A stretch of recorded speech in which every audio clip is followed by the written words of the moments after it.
What if the people meant to love you never did? What if every smile, every word of praise, every tender touch was given, not to you, but to someone who shared your face, your blood, your life? In a house built on appearances, what truth is hidden behind perfect family portraits and hollow congratulations? What happens when long-buried secrets rise to the surface, not in whispers, but in the middle of a crowd, under the glare of chandeliers and forced applause? How do you escape a past that never let you belong? Tonight, a celebration will become a reckoning. Stay with me, the truth is about to rip a family apart. The laughter was deafening. Crystal chandeliers bathed the ballroom in golden light, casting shimmering reflections over silver trays and champagne flutes. Every corner of the Quinn estate was polished, pristine, as if the very walls had been scrubbed of imperfection. Except for her. Ivy Quinn stood near the back of the room, fingers wrapped tightly around a half-empty glass of sparkling water, her posture perfect, her presence invisible. To Emily, her father's voice boomed from the center of the room, drawing a wave of cheers. Ivy's smile didn't reach her eyes. Her twin sister stood at the heart of it all, radiant in navy satin, surrounded by well-wishers, basking in the glow of admiration. Emily's laughter floated above the music, effortless and bright, as guests offered congratulatory handshakes and praise. "You've made us so proud, darling," their mother cooed, brushing a hand over Emily's hair like she was a crown jewel. Ivy stood just a few feet away, but it might as well have been miles. No one spoke her name. No one asked about the graduation ceremony she had attended just days ago, where she'd walked across the stage first in her class, with honors and a future most could only dream of. Not a word. Not even a glance. This was Emily's night. Like every night before it. Is it always like this? The voice behind her was cool, curious. Ivy turned, and almost choked on her drink. Dr. Madeline Sinclair stood there, regal and sharp-eyed in a black dress that seemed to absorb the light around her. Renowned neurosurgeon, respected mentor, and Ivy's only real ally. "Dr. Sinclair," Ivy breathed, surprised. "You came." The older woman smiled faintly. "Of course I did. I thought there would be a toast for the first recipient of the Patterson Fellowship from Johns Hopkins in nearly a decade." Ivy blinked. "You found out?" "I was on the selection committee, Ivy." Sinclair's smile widened. "You didn't just earn it. You obliterated the competition." Ivy's breath hitched, but before she could respond, Sinclair's gaze swept the room, to Emily, to the crowd, to Ivy's parents laughing at the center of attention. "Have you told them yet?" Ivy shook her head. "Not yet. I wasn't sure if now was the right moment." "And when would it be?" Sinclair asked softly, her voice gentle but edged with steel. "When they decide you're worthy of acknowledgement." Ivy swallowed hard, her eyes stinging. This was her night, too. Wasn't it? The moment Ivy stepped forward, the room seemed to slow. Her voice was calm, almost too calm, as she approached the center where her parents stood, still glowing with pride for Emily, still basking in the admiration of a crowd. "I have some news," Ivy said, her voice cutting through the noise. Margaret Quinn turned, glass of champagne in hand, smile still painted on her lips, until she saw who was speaking. Ivy swallowed. "I was awarded the Patterson Fellowship." A pause. Then gasps from the guests nearby. "Wait, the Patterson Fellowship? That's incredible. That's national recognition, isn't it only given to one person a year?" Compliments poured in, a sudden shift in energy. But Richard and Margaret Quinn stood motionless. No congratulations. No pride. Just shock, and something darker behind their eyes. Ivy turned toward them, hope flickering in her chest. I wanted to tell you both in person. I thought you'd be proud. Margaret's smile returned, but it didn't reach her eyes. That's wonderful, Ivy. Really? Then her tone changed, sharp, brittle. But don't make tonight about you. Let's not forget who we're actually celebrating. Her voice was soft, but the dagger was sharp. Don't forget your place. The room tensed. Ivy's throat tightened, a dull roar in her ears. You're not proud, she asked, voice cracking. Her father's jaw clenched. It's not the time for this. Ivy stepped closer. When is the time? When will it ever be about me? Something snapped in Richard's eyes. We had a future, Ivy. Until you nearly destroyed it. Silence fell. Ivy froze. What are you talking about? Margaret's mask slipped, cold, unyielding. You were 3. Sick. Do you even remember? We spent everything, to keep you alive. Her father added, we sold our home, our savings. I lost a promotion I'd worked for my whole life. And for what? Years of pain. You were a reminder of what we gave up. Ivy's heart pounded, her voice barely a whisper. I didn't ask to get sick. But you did, Margaret snapped. And you took everything with you. Ivy staggered back, tears burning. Emily. You treated her like gold while She was our second chance, Richard said quietly. The perfect child. Not damaged. Ivy couldn't breathe. Her chest caved, the air sucked from the room. The truth crashed down, they had never loved her. Not really. Because she reminded them of everything they lost. Because she was the mistake they never wanted to remember. Is that true? The voice rang out, clear, shaken.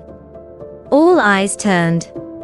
Emily stood at the edge of the circle, a glass trembling in her hand, eyes wide with disbelief. Her gaze darted from Ivy, shattered and breathless, to their parents, composed, cold. And suddenly exposed. You used me, she whispered. You didn't love me because of who I was, you loved me because she. Her voice broke, because she wasn't enough. Margaret's face hardened. Emily, darling, you don't understand. Don't. Emily's voice rose, not in volume, but in fury. All my life, I thought I had to be the best. The perfect daughter. And I tried. God, I tried so hard to make you proud. Her voice cracked, but her eyes never left them. But now I get it.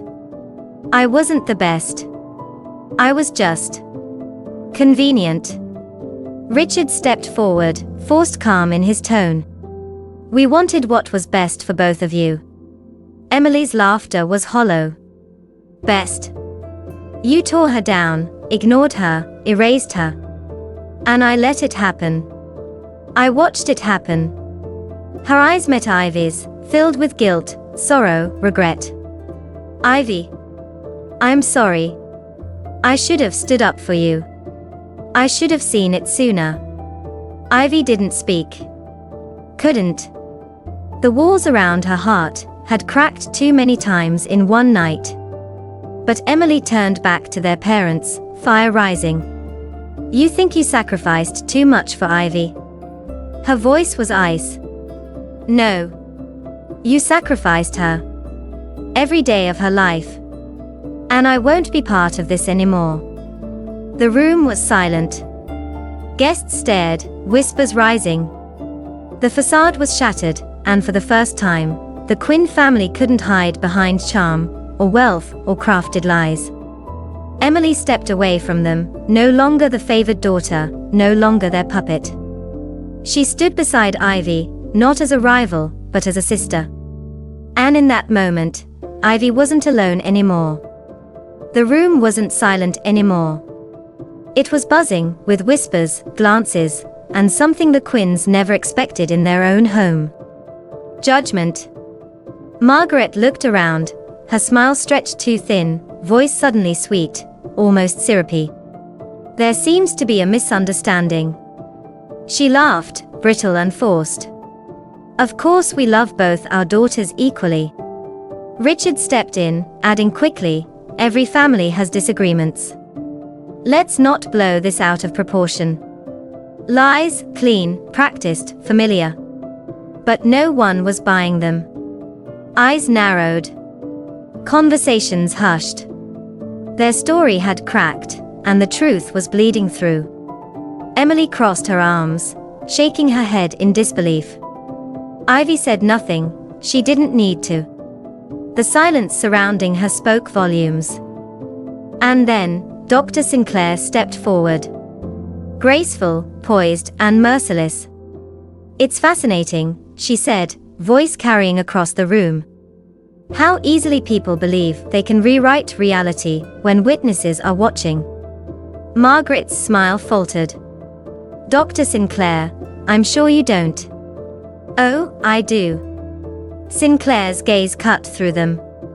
Ivy Quinn just received the Patterson Fellowship, an award that only the most exceptional minds in neurology are even considered for. Do you know how many applicants there were this year? Over 800. Gasps rippled through the crowd. Out of all of them, she was chosen. A pause. Which begs the question, if one of the most prestigious institutions in the country can recognize her brilliance, why couldn't her own parents? The room stilled. Margaret opened her mouth, but no words came. Richard looked down, fists clenched, powerless for the first time in decades.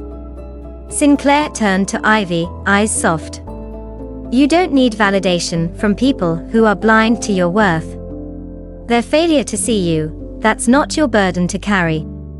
And with that, she walked away, leaving Richard and Margaret Quinn exposed, humiliated, and surrounded by people who finally saw the truth. They had spent years crafting a story.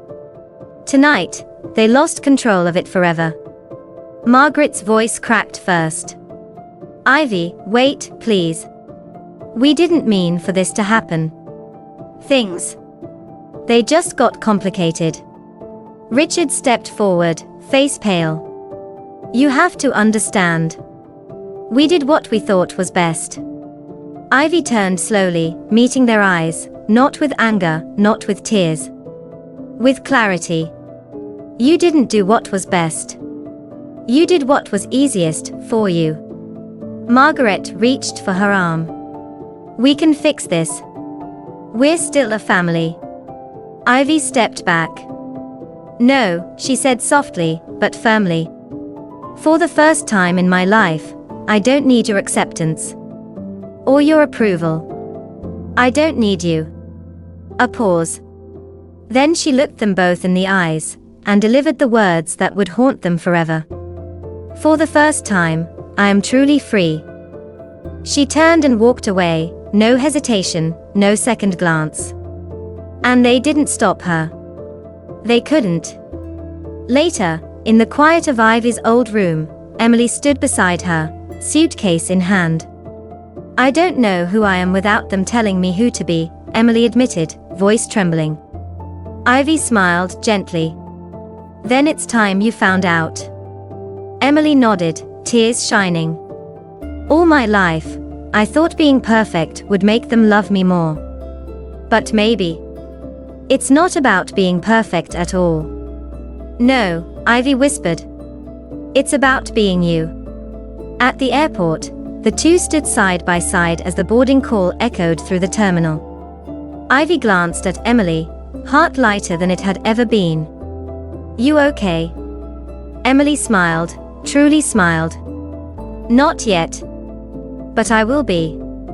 They hugged, not as rivals, not as victims, but as sisters, united by truth, by pain, and by the courage to break free. As Ivy walked toward her gate, she looked back one last time. Emily stood tall, watching her, no longer the perfect daughter, just a woman finally becoming herself. Back at the Quinn estate, silence echoed through empty halls. No guests. No laughter. Just two parents, alone, trapped in a house filled with memories they could no longer rewrite. Because the past doesn't forget. And neither does the truth.